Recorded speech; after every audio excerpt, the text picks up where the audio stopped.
Graças e paz, irmãos. Vamos começar a nossa aula. Hoje é a nossa 8ª aula. Amém? Então, seguindo a nossa programação de um bimestre, né, e considerando que a gente já está hoje, no dia 3 de dezembro? 4? Me deu uma... 4, né? 4 de dezembro, isso. Amém. Considerando que a gente já está no dia 4 de dezembro, hoje é a nossa última aula, tá? Nesse tema. A gente, durante a semana, na verdade, vai fazer ainda algum anúncio, né? Provavelmente a gente vai fazer alguma atividade no domingo que vem, nesse horário da EBD, né? Mas vai ser algo mesmo só para dar um arremate final, tá? De conteúdo mesmo. Nós estamos hoje na 8ª aula desse tema. Estamos estudando sobre Cristo, amém? E tem sido muito bom. Eu, pelo menos, tenho gostado muito. Conversando com outros irmãos também, a gente tem sentido que os irmãos estão sendo abençoados, né? E esse é o nosso propósito. Amém? Então, para a gente iniciar nossa aula de hoje, vamos fazer uma breve oração, sentados mesmos, tá bom? Como estamos, para Deus nos abençoar. Senhor, nós queremos te agradecer, Pai, em primeiro lugar, por esse dia, por esse domingo, que é o dia do Senhor, é um dia de descanso que temos, Pai, e é um dia que o Senhor também escolhe e nos ordena, Pai, para a nossa própria bênção, que nos reunamos. Então, nós estamos aqui na Tua casa, Pai, para isso, para nos reunir como Teu povo, para, nesse momento inicial, estudar sobre a Tua palavra, conhecer mais ao Senhor. Então, pedimos que o Senhor nos conduza. Espírito Santo, vem nos iluminar, vem nos ajudar nessa aula, nesses temas que vamos abordar hoje, que a Tua palavra, Senhor, faça efeito no nosso coração, que possamos crescer no conhecimento de Ti e seguir aos Teus passos, Senhor Jesus. Em nome de Jesus, amém. Amém. Bem, como eu falei, a gente está na nossa última aula, tá, desse bimestre. A gente está estudando sobre Jesus Cristo. É a segunda pessoa da Trindade. A gente lá no início, né, quando a gente estudou sobre Jesus Cristo sendo Deus, né, a gente viu o conceito da Trindade e como Jesus entra, né, dentro dessa pessoa que é Deus, né, é a segunda pessoa da Trindade, então, e nós vimos como ele é Deus, como ele é 100% Deus, como ele é 100% homem, né? Jesus encarnou, mas é eterno, ele morreu, mas ressuscitou. Né? E como a obra de Cristo é o que nas nossas vidas? É nos salvar.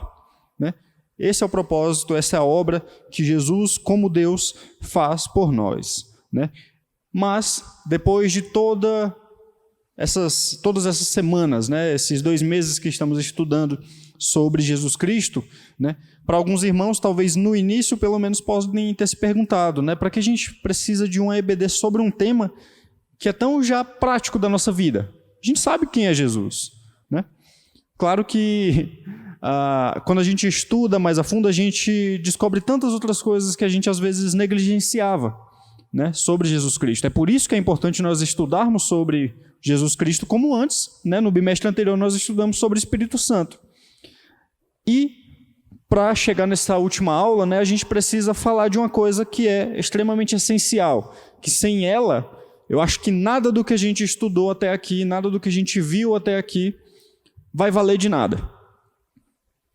Se a gente ficar apenas no conhecimento do que nós estudamos, nós não vamos ter uma vida transformada. O que a gente precisa, além de conhecer a Jesus, e precisamos sim conhecer a Jesus, nós precisamos seguir a Jesus. É óbvio falar isso, mas é, novamente, aquelas questões óbvias que, talvez por serem tão óbvias, a gente negligencia. Né? Eu queria só ler rapidinho com os irmãos João, capítulo 8, versículo 31. Ainda dentro dessa introdução, falando dessa questão da importância de seguir a Jesus. João, capítulo 8, versículo 31.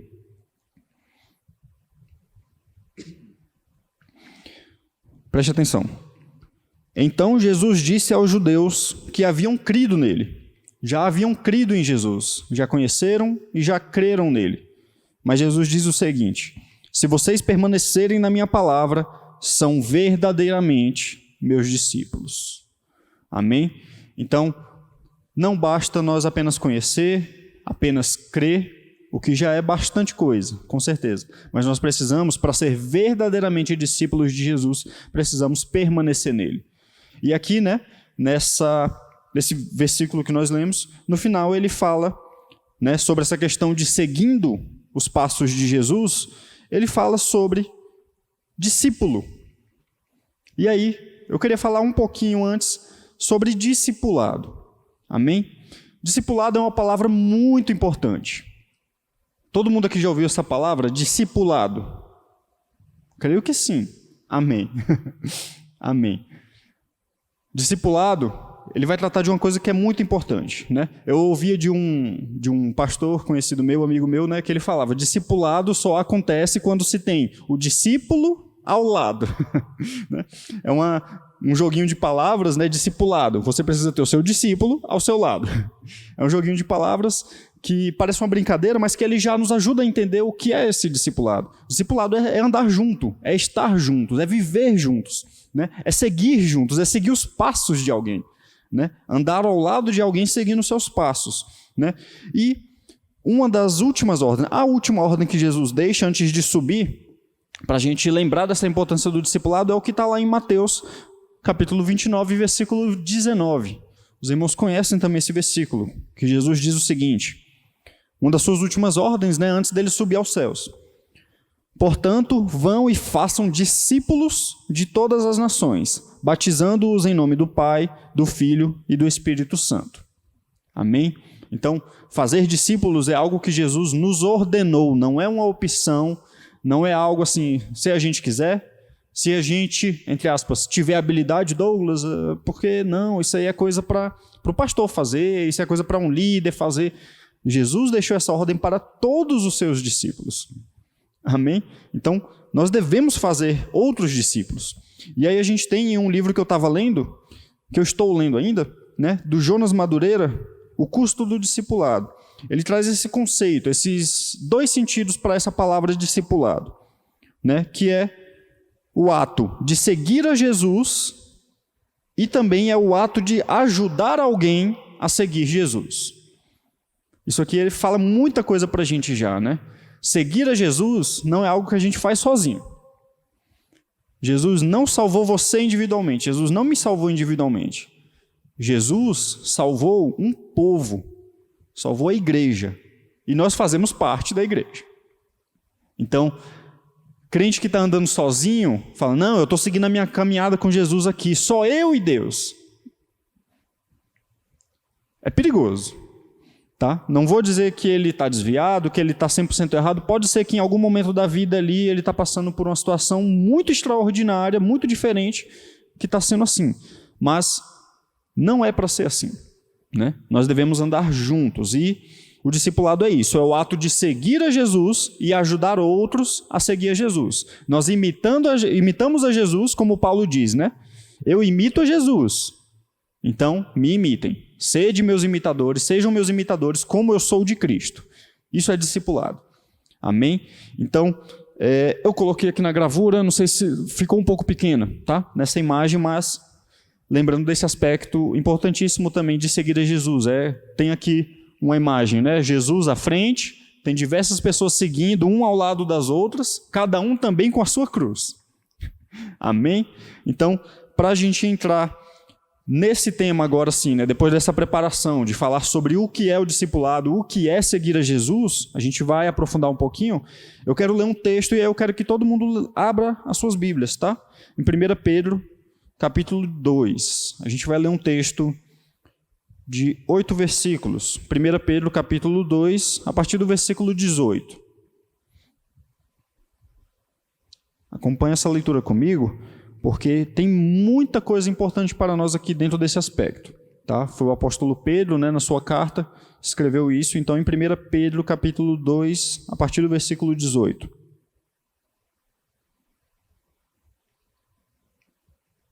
Diz o seguinte: servos, sejam obedientes ao Senhor de vocês com todo o temor, e não somente se ele for bom e cordial, mas também se for mau, porque isto é agradável a Deus, que alguém suporte tristezas, sofrendo injustamente, por motivo de sua consciência para com Deus. Pois que glória há, se pecando e sendo castigados por isso, vocês o suportam com paciência. Se, entretanto, quando praticam o bem, vocês são igualmente afligidos e o suportam com paciência, isto é agradável a Deus. Porque para isto mesmo vocês foram chamados, pois também Cristo sofreu no lugar de vocês, deixando exemplo para que vocês sigam os seus passos. Ele não cometeu pecado, nem foi encontrado engano em sua boca. Porque para isto mesmo vocês foram chamados, pois também Cristo sofreu no lugar de vocês, deixando exemplo para que vocês sigam os seus passos. Ele não cometeu pecado, nem foi encontrado engano em sua boca. Pois ele, quando insultado, não revidava com insultos. Quando maltratado, não fazia ameaças, mas se entregava àquele que julga retamente, carregando ele mesmo em seu corpo, sobre o madeiro, os nossos pecados, para que nós, mortos para os pecados, vivamos para a justiça. Pelas feridas dele vocês foram sarados, porque vocês estavam desgarrados como ovelhas. Agora, porém, se converteram ao pastor e bispo da alma de vocês. Até aqui o versículo 25. Amém? A gente vê nesse texto, né, muito lindo, muito bonito, realmente é daqueles... A gente sabe que toda a Escritura é inspirada pelo Espírito Santo, mas tem aqueles que parece que falam tão profundamente com a nossa alma, com o nosso espírito, né, com o nosso coração, que tem algo talvez mais especial. Não sei se eu estou errado em falar isso, né, mas existem textos belíssimos na palavra e esse é um deles. Porque a gente vê nele como Jesus ele estabelece um padrão. Não é um padrão baixo, não é um padrão, né, que qualquer um consiga fazer. É um padrão, na verdade, que ninguém consegue fazer, que ninguém consegue seguir, porque é um padrão que foi a vida dele mesmo. A gente vê como Jesus foi nos evangelhos, como Jesus viveu a sua vida, o exemplo que ele deixou, como nós lemos aqui em um versículo, né, para que nós seguíssemos. E é totalmente na contramão do mundo. O padrão que Jesus deixou é um padrão, não é um padrão bom. É o padrão perfeito. Amém? Então, nós queremos falar em primeiro lugar, né, de como seguir esses passos de Cristo, como o padrão que ele nos deixou é um padrão perfeito e é sim algo elevadíssimo para nós. É como tentar jogar pedra na lua. Se a gente tentar com a nossa força, é impossível. A gente precisa de algo para conseguir isso. E nós vamos ver como vamos fazer isso. Amém? O que ele diz então no versículo 21? Porque para isto mesmo vocês foram chamados, pois também Cristo sofreu no lugar de vocês, deixando exemplo para que vocês sigam os seus passos. A gente fala muito, né, sobre como Jesus tomou o nosso lugar. E é verdade. Jesus ele tomou um sacrifício, né, ele fez um sacrifício de algo, uma punição terrível que era o que nós merecíamos. Mas ele não fez isso simplesmente para a gente continuar vivendo como a gente quer. Os verdadeiros discípulos de Jesus, aqueles que permanecem nele, são aqueles que andam como ele andou. Então, né, ele tomou o nosso lugar para que nós sigamos os seus passos. O que a gente está falando quando a gente fala desse versículo? Deixa eu ver se já vai aparecer. Beleza. Vocês estão conseguindo enxergar essa imagem? Alguém está conseguindo ver o que tem aqui? Ah, então não está tão ruim quanto eu pensei, não. Pronto. Wesley abaixou um pouquinho a luz para ver se melhora. Obrigado. É um caderno de caligrafia. Quando Pedro escreve, né, esse texto aqui que ele fala, para que vocês sigam os seus passos, a palavra que está lá é literalmente a palavra que era usada lá na época, né, do Império Grego, do Império Romano, né, eles falavam grego, que significava o quê? Era o professor que chegava, dava uma tábuazinha lá de cera, né? Não era de papiro, era uma tábua de cera, e aí tinha como a gente tem hoje. Isso aqui é muito antigo. O pessoal da pedagogia talvez tenha estudado isso aqui na faculdade. Vê a origem lá disso aqui que a gente usa até hoje, o caderno de caligrafia. Tem lá a linha, né, retinha, todos os tracinhos ali pontilhados, e aí tem a letra, né, o modelo, o padrão, e o aluno tem que fazer o quê? Tem que chegar lá e desenhar exatamente como está, né? Vai repetindo, repetindo, repetindo para aprender. É na base da repetição. Mas é dado um modelo para ele, né? Então, quando Pedro ele fala, né, Cristo deixou o exemplo para que vocês sigam seus passos, ele está usando essa palavra. A gente vê o quanto a gente depende de Jesus e o quanto nós devemos seguir exatamente Jesus. Nós somos comparados aqui com a pessoa que está aprendendo lá do zero, a criança de hoje em dia. A criança que está aprendendo a escrever, que a gente vê lá o nosso filho, né, começando a fazer os desenhozinhos, todo torto, mas vai aprendendo, tem que ir praticando. Pedro, ele então fala isso, né, porque Jesus nos dá um modelo exato a ser seguido. Por isso que ele é perfeito. Ele não é vago nos ensinamentos. Todo mundo já teve um professor, né, que a gente sai da aula, não continuou sem entender nada, porque já tive um professor que a primeira coisa que ele fazia, quando a gente estava na sala de aula, era contar piada. Talvez fosse para quebrar o gelo, não sei. Mas eu já entrava perdido na aula dele, porque ele começava a contar uma piada, aí contava a capa do jornal do dia, da época do jornal, olha só. E aí contava da vida dele. Aí quando ele finalmente ia entrar no assunto, eu estava tão viajado das ideias que continuava vago. Jesus, ele não é um professor ruim. Jesus não é um mestre ruim. Jesus é um mestre perfeito, porque ele nos dá um padrão, um modelo exato a ser seguido. Por isso que nós precisamos conhecer. Por isso que nós precisamos ler a palavra, orar. Nós precisamos andar junto com outros crentes mais maduros na fé. Nós precisamos de Jesus, porque ele deixa esse modelo exato a ser seguido. Esse é o padrão perfeito de Jesus. E Jesus também, ele ensina o caminho perfeito, mas ele é também o homem perfeito para nos conduzir nele.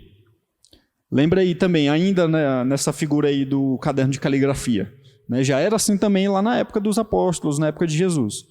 O aluno chegava lá, recebia a plaquinha dele, mas o professor muitas vezes pegava ele pela mão. É feito isso até hoje, para ajudar. Pega pela mão e vai mostrando, ó, esse gesto aqui que você vai fazer para desenhar isso aqui. Tá vendo? Tem aqui o desenho, mas eu vou também pegar a sua mão para você entender o movimento.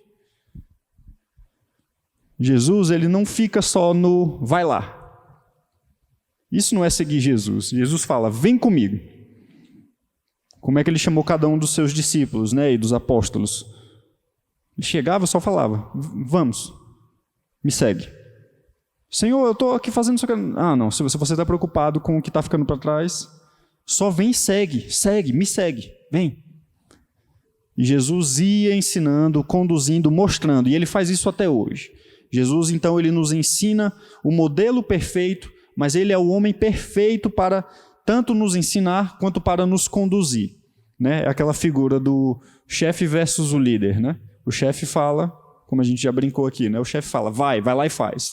O líder, né? E Jesus, como é o bom pastor, é o bom mestre, né? Ele fala, vamos, e mostra o caminho. Amém? Nós precisamos seguir o passo de Jesus e ele nos capacita para isso. Quando a gente fala de perfeição, de novo, né? A gente está falando de um padrão que não é o bom, é o perfeito. Quando a gente fala de perfeição e a gente entende que Jesus é o homem perfeito e é Deus, né? E é ele que nós devemos seguir, vamos ver alguns exemplos nesses versículos que nós lemos. Os versículos 18 até o versículo 20, deixa eu abrir aqui novamente, deixar a minha Bíblia aberta, deixa a sua também, 1 Pedro capítulo 2.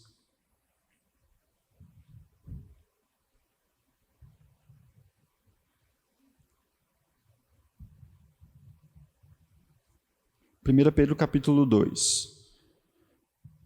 Vamos ler novamente os versículos 18 a 20.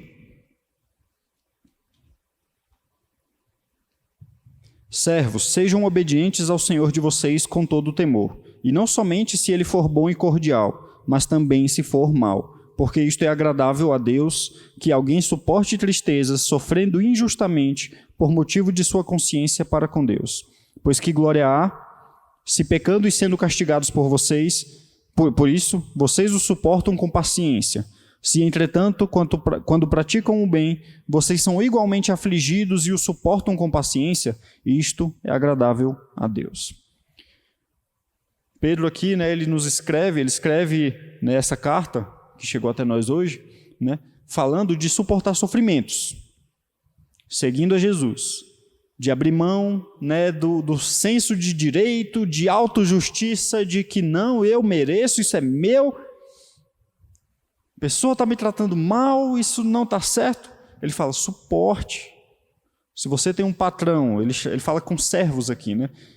Se o seu chefe, se o seu patrão, aquele patrão ruim, que todo mundo tem pelo menos uma vez na vida. Eu, graças a Deus, tenho um chefe bom no meu emprego, mas já tive um ruim também. né? Mas ele fala, não seja só respeitoso e honrado e correto só com os bons, não, com o mal também. É o padrão de Jesus, meu irmão. Não é o que você quer fazer, não é o seu direito. Nós não vivemos mais para nós mesmos. Nós devemos andar como Jesus. E Jesus, ele nos ordena isso. E ele viveu assim. É amar até aqueles que nos odeiam, né? E no versículo 19, quando ele fala, né? Porque isto é agradável a Deus. Na verdade, a melhor tradução, né? Não que esta aqui esteja errada, mas algo se perde com essa tradução. Uma tradução que mostra mais o peso disso aqui seria porque isto é graça de Deus. Veja bem que os sofrimentos, ele está falando aqui de quê? Você está sendo maltratado pelo seu senhor, pelo seu chefe, né? Ou por qualquer outra situação. Veja isto como uma graça de Deus. Veja o quão sério é isso aqui. O quanto que a gente reclama, o quanto a gente murmura, o quanto muitas vezes sim a gente ora e eu não vejo problema nisso. A gente orar para Deus, mudar o coração do nosso chefe que está ali pegando o nosso pé, que está sendo um chefe terrível. Sim, não vejo problema em orar. Mas muitas vezes precisamos entender que isso, na verdade, né, que sempre, tudo que acontece nas nossas vidas é por vontade de Deus. E a vontade de Deus, né, mesmo quando nos coloca nessas situações difíceis, complicadas, é sempre para o nosso bem, é sempre para a nossa bênção. Nós devemos suportar elas, pedindo para Deus, Senhor, o que o Senhor está querendo me ensinar com isso aqui que o Senhor está me fazendo passar? Está difícil aqui, Deus, mas eu creio que o Senhor tem um propósito aqui. E sempre tem. Deus é gracioso, tudo é graça de Deus. Então, né, quando lendo novamente, né, com essa outra tradução, ele diz, porque isto é graça de Deus, que alguém suporte tristeza, sofrendo injustamente por motivo de sua consciência para com Deus. É graça de Deus que nós passemos por essas situações, para suportando elas, por amor a Deus, por amor a Cristo, Ele se agrade de nós. Amém? Então, né, significa que seguir a Cristo, mesmo na possibilidade de sofrimento, é uma bênção dada a nós. Nós somos beneficiados. Deixa eu ver se eu coloquei algum texto aqui. Volta. Nós somos beneficiados ao almejar e imitar a perfeição de Cristo. Tem um texto, né, que fala sobre sofrimento, sobre perseguição. Eu não lembro agora onde está, se não me engano, é em Hebreus. Se algum irmão lembrar, me corrija, por favor.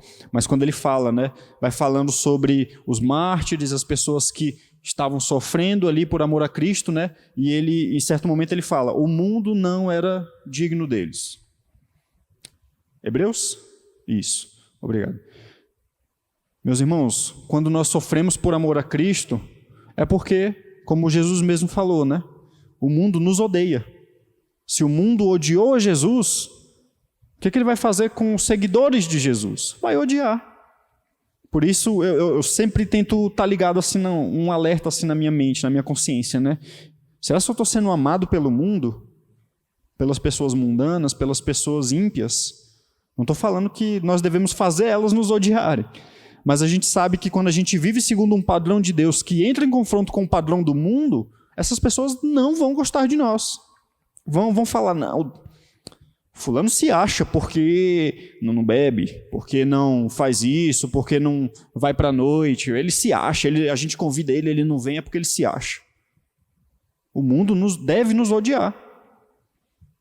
Amém? Amém.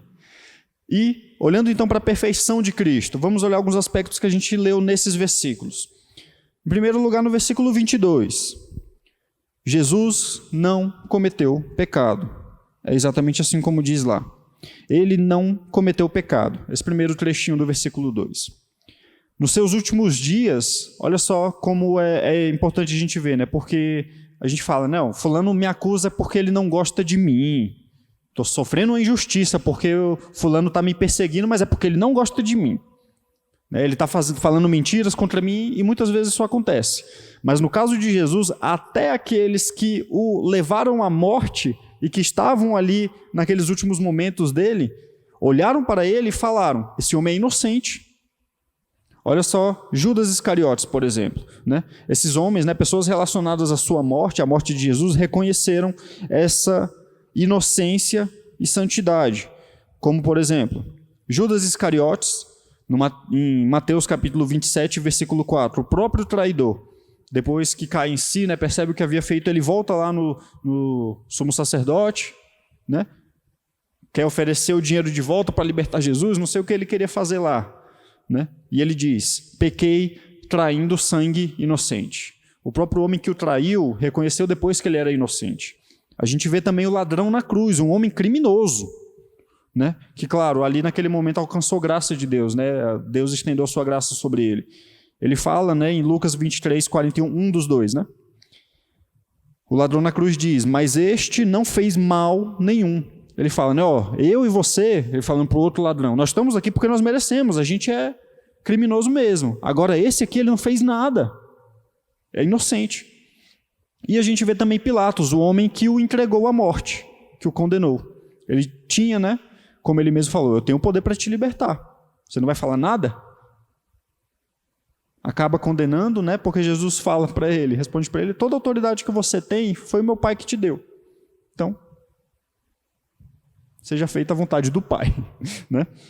Pilatos, ele fala, eu não acho nele crime algum. Em João capítulo 18, versículo 38. Jesus não cometeu pecado. E aí, cada aspecto desses, né, que a gente vai falar dos exemplos da perfeição de Cristo, já vá aplicando na sua vida. Vamos aplicando na nossa vida. Como é que está sendo a minha vida de santidade perante Deus? Eu já usei esse exemplo aqui, né? Mas a gente gosta muito, muito, muito de se comparar com o outro, né? Douglas, não está bom não, não está muito bom não, mas pelo menos eu não sou fulano de tal. Não, fulano de tal, olha lá, olha o que ele faz, olha o que ele deixa de fazer. E aí a figura, né, que me impactou muito, né, quando eu vi ela a primeira vez, por isso que eu gosto sempre de citar ela, é que quando nós chegarmos, né, perante o trono de Deus, nós não vamos ser comparados uns com os outros. Deus não vai olhar para mim e me comparar com um ladrão, um assassino, um estuprador, eu que nunca fiz nada dessas coisas. Não vai me comparar com eles. Deus vai me comparar com Jesus. E Jesus é perfeito, é santo.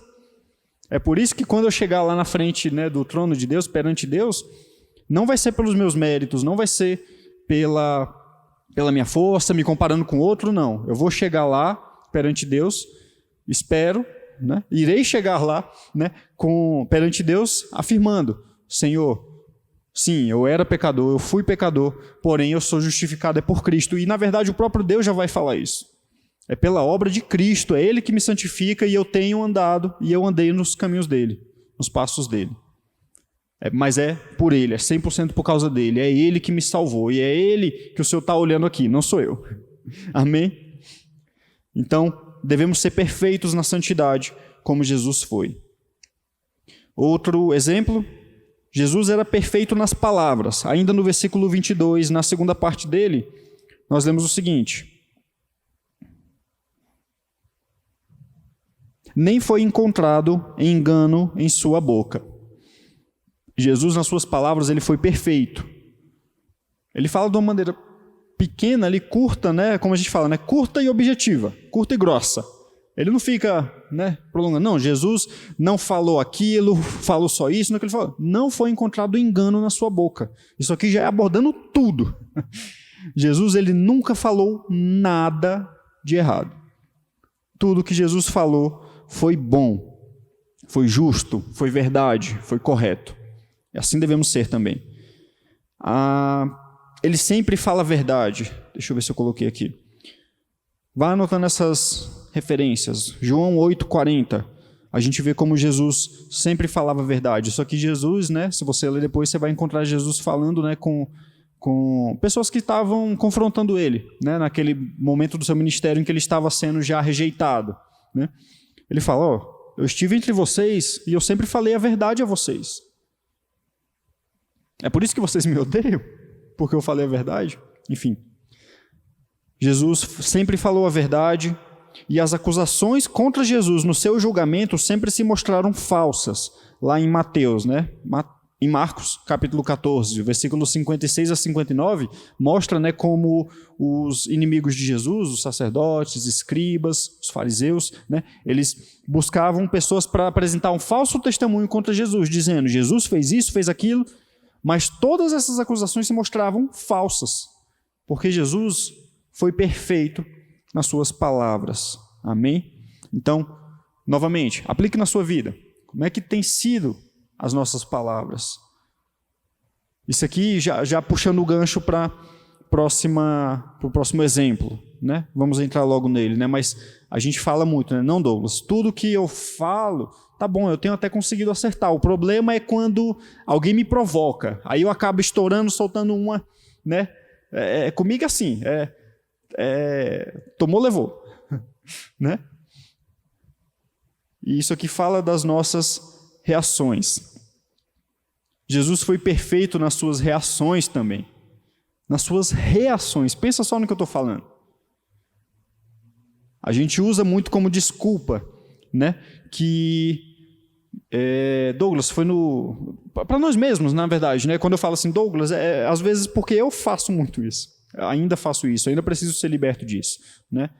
Dá aquela, né, de calor da hora e fala, não, eu pequei, eu sei, mas não, mas foi porque eu estava cansado, eu estava estressado, ali eu não me controlei, foi uma reação, a culpa foi do... Tá vendo o que isso significa? A gente está jogando a culpa no outro. Não, a ação dele fez eu ter essa reação que foi o pecado. Está jogando a culpa para o outro, né?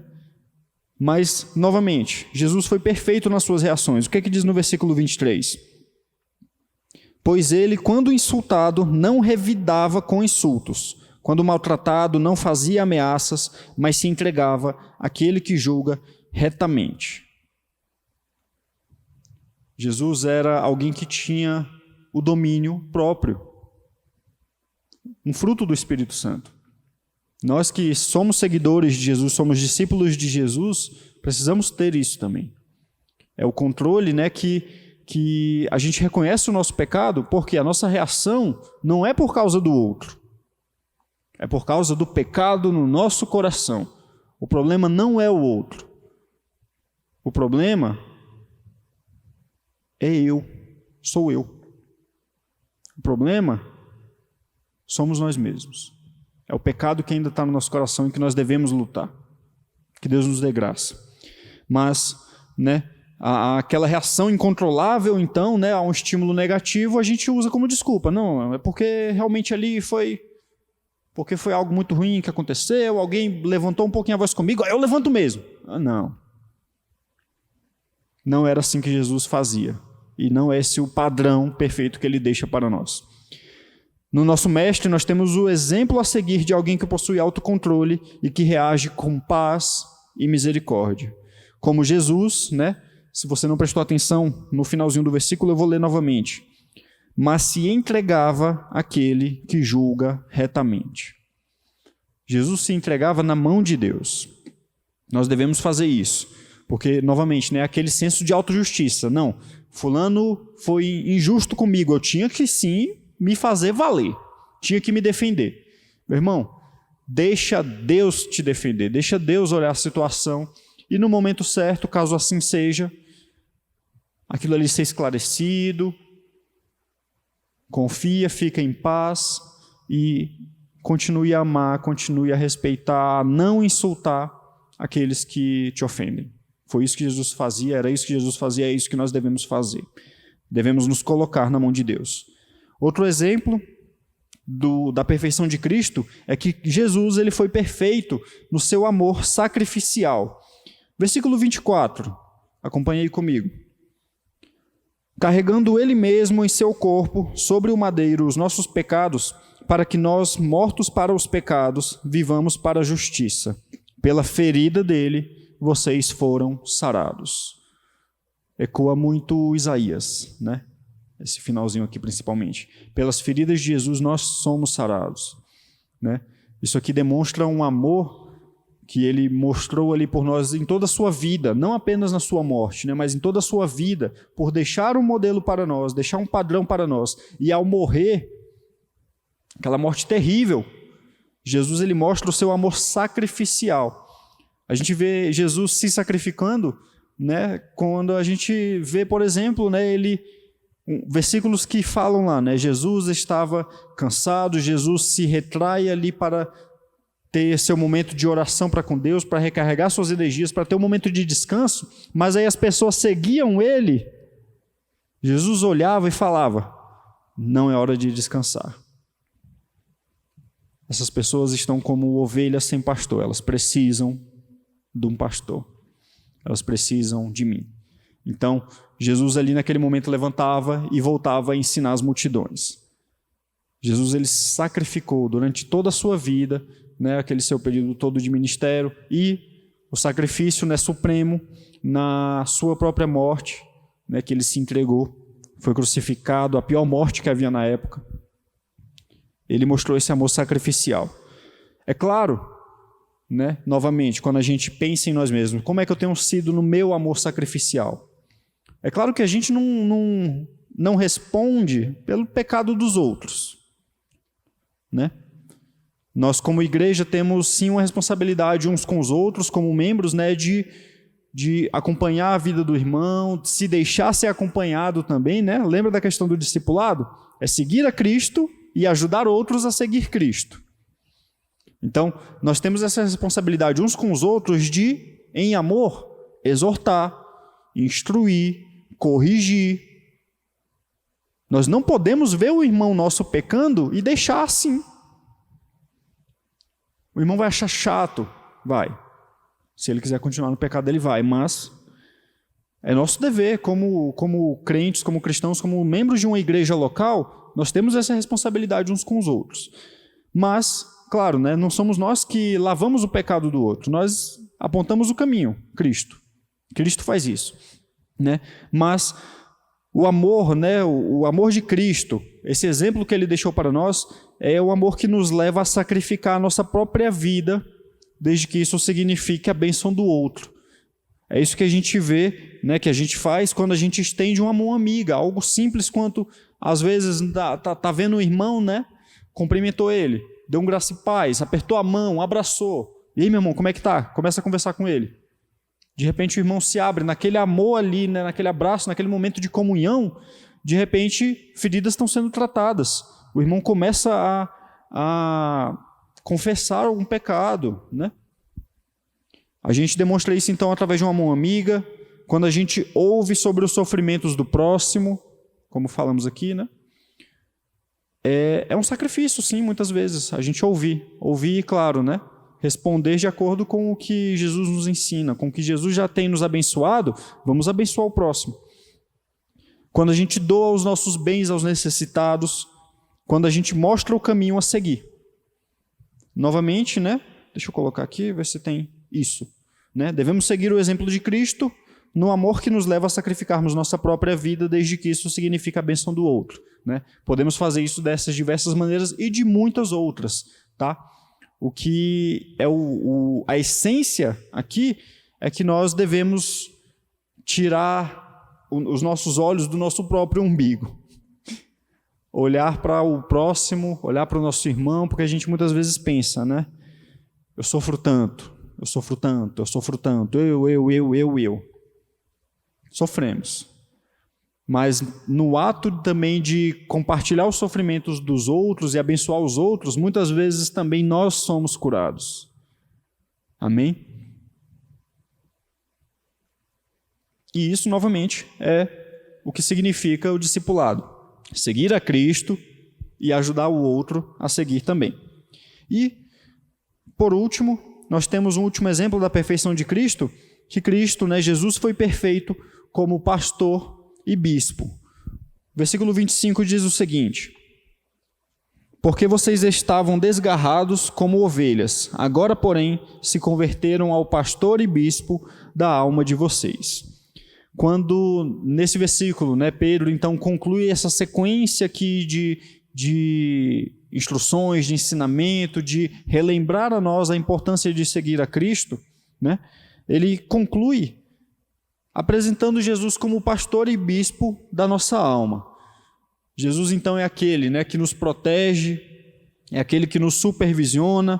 Jesus é o bom pastor, né? É aquele que anda com suas ovelhas. As ovelhas, novamente, né, são aquelas que seguem o pastor. Jesus falava, né, as minhas ovelhas conhecem a minha voz, ouvem a minha voz, a conhecem e me seguem. Então, ele é o nosso bom pastor, ele é o nosso bispo, o bispo das nossas almas. Esse versículo, ele, além, né, de apresentar Jesus como bispo, como pastor, ele faz um destaque na nossa condição. Ele fala, ó, Jesus é o bispo, é o pastor das nossas almas, né, da nossa alma, mas ele fala também sobre a nossa condição. O que ele diz? Ele fala que nós antes estávamos o quê? Desgarrados, ovelhas desgarradas, né? Se Jesus era o pastor, Jesus é o pastor, né? Nós somos as ovelhas. Como nós éramos antes? Ovelhas desgarradas, ovelhas livres, sofrendo aí no deserto da vida, sem pasto bom, sem descanso, sem alimento. Ele mostra a nossa condição anterior e ele mostra a nossa condição atual, né? Quando ele fala que nós fomos convertidos ao pastor e bispo da nossa alma. Através da perfeição de Cristo, nós fomos reconduzidos de volta ao aprisco do bom pastor. Jesus, novamente, né, no versículo aqui que nós lembramos, né? Jesus olha para as multidões e fala, eles são como ovelhas sem pastor. Então, ele próprio vai lá e se apresenta, e instrui, e ensina, e ele é quem, com a sua voz, com a sua palavra, atrai. E essas pessoas, né, e nós passamos a ser, nós somos convertidos a Deus pela palavra de Jesus, e ele nos conduz no caminho da vida eterna. Amém? Então, nós temos paz com Deus e desfrutamos do seu pastoreio exemplar. Aqui está, né, isso que nós já falamos, a questão de como é destacado nesse versículo a nossa condição anterior, a nossa atual, e que nós somos, né, como eu falei, veja bem que tudo isso que Jesus faz, né, esse exemplo que ele deixa para nós e que ele nos ajuda, nos ensina, nos conduz a seguir, é para a nossa bênção. Nós somos abençoados como lemos nesses versículos, né, ao suportar sofrimentos, ao ter aquela pessoa que nos maltrata e amá-la, porque nós estamos seguindo os passos de Cristo. Amém? Para concluir, falando então sobre o discipulado, sobre seguir a Cristo, né? Essa é a meditação que a gente deve sair ao finalizar esse tema, ao finalizar esse bimestre, né? Que antes, veja bem, o mesmo apóstolo Pedro que estava aqui, né, que escreve essas palavras belíssimas, inspirado pelo Espírito Santo, né? Ele, por exemplo, em Mateus capítulo 26, versículo 58, na hora do vamos ver, né, fala que Pedro seguia Jesus de longe, né? Jesus tinha sido preso, Jesus tinha sido preso, e Pedro ali naquele momento, né, de medo, não vamos julgar não, a gente provavelmente teria passado pela mesma coisa. Pedro fugiu, se escondeu, e ele seguia Jesus de longe. Então, eu quero até continuar seguindo, mas escondido aqui, camuflado, um capuz aqui, ninguém sabe que eu sou discípulo de Cristo. Quando perguntavam para ele, ei, tu é discípulo de Jesus? Não, eu não. Meu irmão,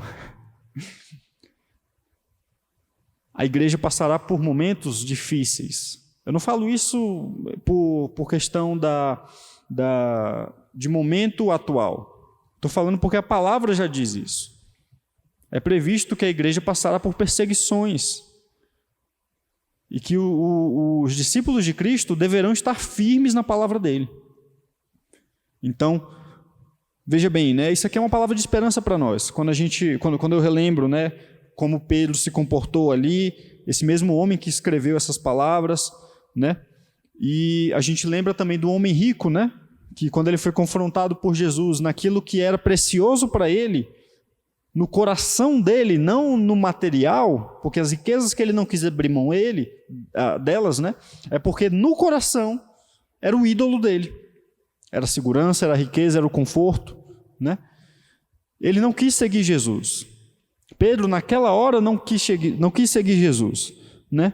Mas todos os que se recusam a seguir Jesus, isso aqui é uma palavra de exortação e de esperança, tá? Todos os que se recusam a seguir a Jesus terão um fim terrível. A gente sabe quais são o fim daqueles que não são os discípulos verdadeiros de Cristo. É aqueles que, quando chegarem na frente de Deus, Jesus vai olhar: não os conheço. Aparta-te de mim, se afasta de mim.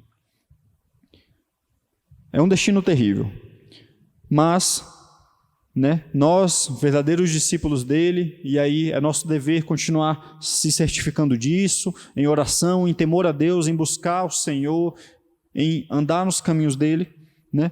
Nós teremos, né, as palavras de vida eterna. Lá em João capítulo 6, versículo 68, né? Quando Jesus dá a chance para os discípulos deixarem de seguir ele. Eu faço questão de ler. João capítulo 6, versículo 68.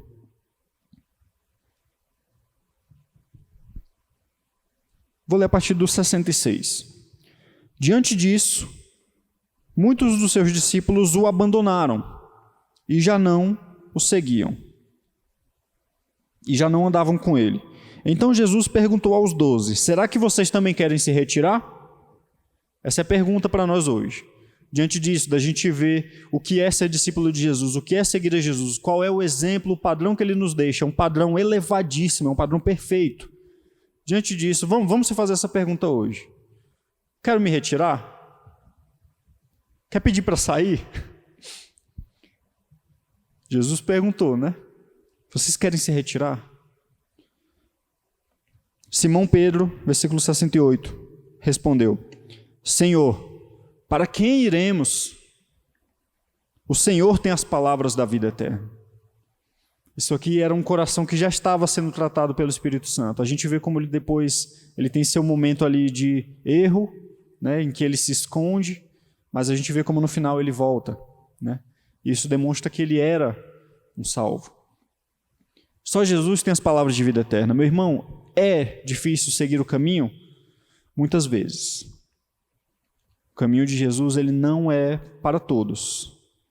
Ele é para aqueles que verdadeiramente são os dele.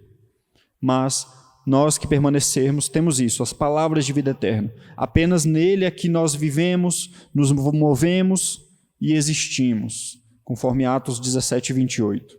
Então, que a cada dia nós sejamos mais parecidos com Jesus e assim desfrutemos de todas as suas bênçãos. Amém? Esse é o propósito. Eu acho que a gente, com isso, né, depois de todo esse conhecimento que nós tivemos, desses estudos que tivemos nesse último bimestre, se você sair daqui e alguém te perguntar, e aí, mas para que vocês estão estudando sobre Cristo? Eu já conheço a Jesus. Amém, meu irmão. Que bom que você conhece a Jesus. Mas eu conheci um pouquinho mais e agora, se eu já não fazia antes, eu vou seguir a ele. Ou se eu já fazia, mas ainda vacilava em algumas coisas, eu vou seguir a ele cada vez melhor. Amém? Porque é isso que nós queremos ser. Nós não queremos ser grandes, bonitos, cheirosos. Nós queremos ser simplesmente como Cristo. Amém? Agora sim, eu queria que os irmãos levantassem. Vamos fazer essa oração, então, pedindo isso. Que Deus nos abençoe, que Deus nos possa fazer ser cada vez mais parecidos. Vamos orar. Senhor, nós queremos te agradecer porque tivemos esses momentos preciosos na Tua presença. Te agradeço pela Tua palavra, pelos ensinamentos que recebemos do Senhor, Pai, da Tua palavra, com a ajuda do Espírito Santo que alcança o nosso coração sobre quem Tu és, Senhor Jesus. A Tua obra está revelada a nós, a Tua pessoa está revelada a nós, então eu te peço que a cada dia o Senhor nos confronte, nos ensine, nos faça amar mais ao Senhor, seguir ao Senhor da maneira que o Senhor quer, como esse padrão que o Senhor deixou para nós, esse modelo que o Senhor deixou para nós, e que seja o Senhor a nos conduzir. Não permite que tentemos com as nossas próprias forças, porque não conseguiremos, mas que o Senhor, com Tua graça, nos abençoe a cada dia, que possamos desfrutar dessa bênção, que é ser parecidos contigo, e assim chegaremos diante do Pai e ser recebidos por Ele, porque estamos no Senhor. Eu quero te agradecer pela pessoa que o Senhor é, pela obra que o Senhor fez, e porque o Senhor continua fazendo essa obra e continuará até o fim das nossas vidas. Muito obrigado, Senhor Jesus, eu te agradeço pela vida de cada um que está aqui, que assim seja no coração de cada um. Em nome de Jesus, amém.